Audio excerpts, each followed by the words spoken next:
Okay, so नयाँ क्वेसनमा यतापट्टि हाम्रो A alone can finish a work in 15 days and B can finish it in 10 days. If they work together and finish it, then out of total wages of rupees 4500, B will get कति? B ले कति get गर्छ? Okay, so यो हाम्रो अब वेजेसकोमा आयो, wages अथवा स्यालेरीमा आयो, त्यसलाई हामीले टाइप 5 गरौँ न, होइन टाइप 6 होला मेबी, टाइप 5 त अगाडि गएर होइन, यस टाइप 5 भनेको रेसियोवाला भइहाल्यो, यो सर्ट स्ट्याटवाला रेसियो, यसलाई वेजेसलाई टाइप 6 नै गरौँ आई गेस। ओके, सो कसरी फाइन्ड गर्ने?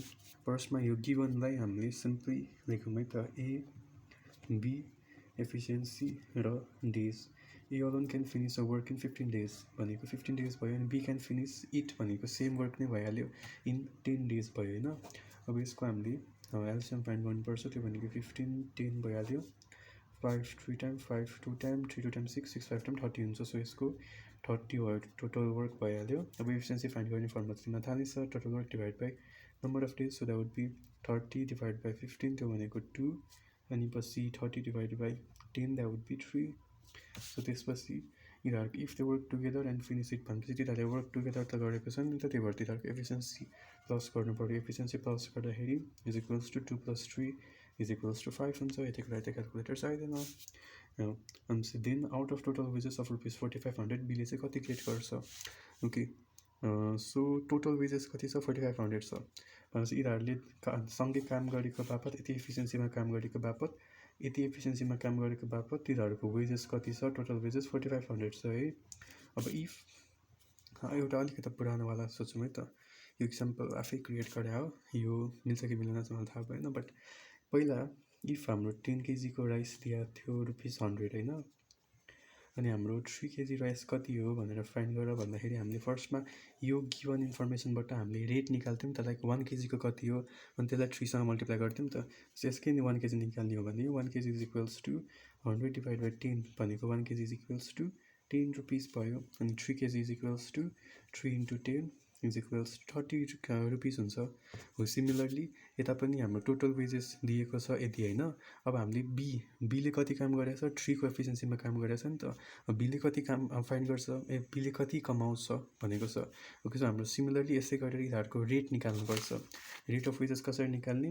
जस्तै हामीले यता 1 लाई राखेर 10 लाई उतापट्टि लगाएको थियौँ, त्यसै गरी सपोज यता 5x, let X be the rate of wage, so is equals to rupees 4500, so X भनेको रुपिस 4500 डिभाइड बाई 5 हुन्छ, so that would be is equals to rupees 900 हुन्छ। सिम्पल त्यही भइहाल्यो। अब यसपछि हामीले रेट त फाइन्ड गऱ्यौँ, अब बीको निकाल्नु पऱ्यो। बीले कति कमाएको छ, एफिसियन्सी गरेको छ 3 एफिसियन्सी छ नि त बीको, सो 3x, त्यो भनेको 3 into 900 that would be is equals to rupees 2700। अब एको निकाल्ने हो भने, एको निकालेर एन्सर चेक गर्ने हो भने 2x भनेको 2 इन्टु 900 द्याट वुड बी 1800। अब ठ्याक्कै आउँछ कि आउँदैन यो 2700 प्लस 1800 0 0 15 2 3 4 4500 ठ्याक्कै आयो। सो बीको वेजेस कति हुने भयो? 2700 हुने भयो। यसरी गर्ने हो कि। अब लास्टवाला type I guess. Okay, so यतापट्टि A can do a certain job in 12 days and B is 60% more efficient than A. To do the same job B would take कति डेज? ओके, यसको लागि पर्सेन्ट भन्ने बित्तिकै type यसलाई 6 गरौँ बरु। ठिकै छ त, यो टाइप 6 त अगाडि नै गइसकेको छ, तामा कति धेरै टाइप हो, यो 7 भयो। Okay, A can do a certain job in 12 days अनि बी इज 60% मोर एफिसियन्सी भनेपछि इफ एले जति काम गर्छ नि होइन, एले जति काम गर्छ बीले 60% भन्दा बढी गर्छ उसको काम होइन, 60% मोर एफिसियन्सीले गर्छ। सो इफ एले 100% एफिसियन्सीमा गर्ने हो भने बीले कतिमा गर्छ? गेस, हिन्ट एड गर्ने। नाइस, 160%मा गर्छ, बिकज 60% मोर एफिसियन्ट देन ए गर्छ नि त, त्यही भएर 60% भइहाल्यो। अब यिनीहरूको हामीले रेसियो निकाल्नुपर्छ। रेसियो निकाल्ने भनेको 100 एफिसियन्सी, त्यो भनेको 100% डिभाइड बाई 160%, पर्सेन्ट काट्यो, यो काट्यो, 2 5 टाइम 2 8 टाइम भनेको 5 डिभाइड बाई 8 भनेपछि ए को एफिसियन्सी 5 हुने भयो र बी को एफिसियन्सी 8 हुने भयो. So A B efficiency days. Okay, efficiency A को कति छ 5 छ, बी को कति छ 8 छ है. अब days A can do a certain job in 12 days भनेपछि एले चाहिँ यो जब कति 12 डेजमा गर्न सक्छ है. बीको 60% मोर एफिसियन्सी टु सेम छ. बीको डेज त केही भनेकै छैन, यो बीको डेज निकाल्ने चाहिँ भनेको छ. ओके, अब हाम्रो यतापट्टि टोटल एफिसियन्सी टोटल वर्क निकाल्ने कसरी होला गेस गर. गेस. ओके, तिमीलाई गेस गर्यो जस्तो लाग्छ. गुड. यतापट्टि हाम्रो यतापट्टि ए को के दिएको छ, एफिसियन्सी दिएको छ. ए को के दिएको छ, डेज दिएको छ.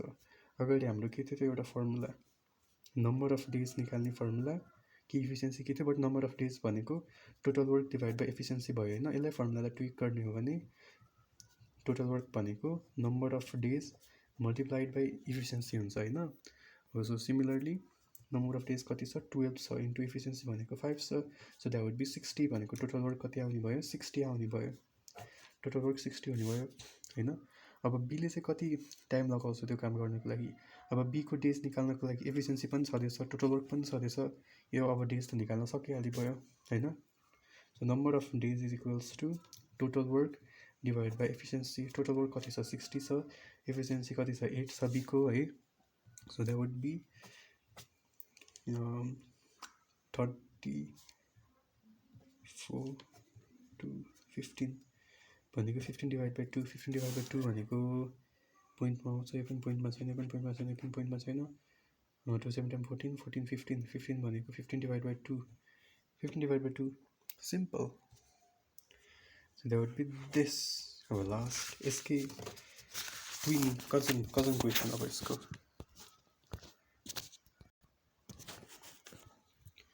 ओके, अब यो सेम क्वेसन नै जस्तै नै भयो, बट अलिकति मोडिफाइड भर्सन हो.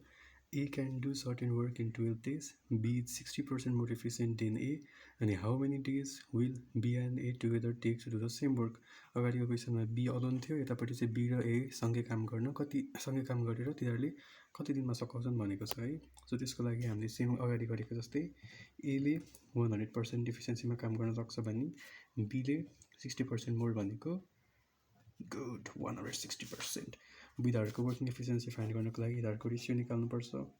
यिनीहरूको रेसियो कति हुन्छ 100% डिभाइड बाई 160%. पर्सेन्ट काट्यो, 0 0 काट्यो, 5 8 भनेको 5 8 भनेपछि एको एफिसियन्सी 5 हुने भयो, बीको एफिसियन्सी 8 हुने भयो. 5 8 यिनीहरूको एफिसियन्सी भयो. अनि पछि यो भनेको तिनीहरूको डेज भयो. अब A can do a certain work in 12 days. एले यो वर्क 12 डेजमा गर्न सक्छ, बीको डेज दिएको छैन है. अब हाउ मेनी यसले यसको टोटल वर्क निकाल्नु पऱ्यो. टोटल वर्क निकाल्ने फर्मुला त तिमीलाई थाहा नै छ. Total work is equals to number of days multiplied by efficiency. Number of days कति छ 12 छ, एफिसियन्सी 5 छ, so that would be 60. So total work भनेको 60 आयो है. अब यसपछि बीको कति डेज फाइन्ड गर्नु पर्दैन, बीको कति डेज फाइन्ड गर्नु पर्दैन, बिकज हाम्रो यतापट्टि के भनेको छ how many days will be and A together take भनेको छ नि त, बी र ए मात्रै भनेको छैन नि त. सो त्यही भएर यिनीहरूको टोटल एफिसियन्सी फाइन्ड गर्नुपर्छ. त्यसको लागि ए प्लस बी भनेको 8 + 5 इज इक्वल्स टु 13 हुने भइहाल्यो. अब यिनीहरूले नम्बर अफ डेज टोटल कति लाउँछन्, नम्बर अफ डेजको फर्मुला तिमीलाई थाहा नै छ, total work divide by total efficiency. यहाँ एफिसियन्सी मात्रै हुन्छ, बट यिनीहरूको टोटल वर्कसँगै गरेको नि त, त्यही भएर टोटल एफिसियन्सी भनेको. सो टोटल वर्क कति छ 60 छ, डिभाइड बाई 13 छ. सो यो भनेको फर्स्ट भयो. Let's go, by by. राम्ररी पढ, अब अर्को नेक्स्ट भिडियोमा भेटौँला. By by.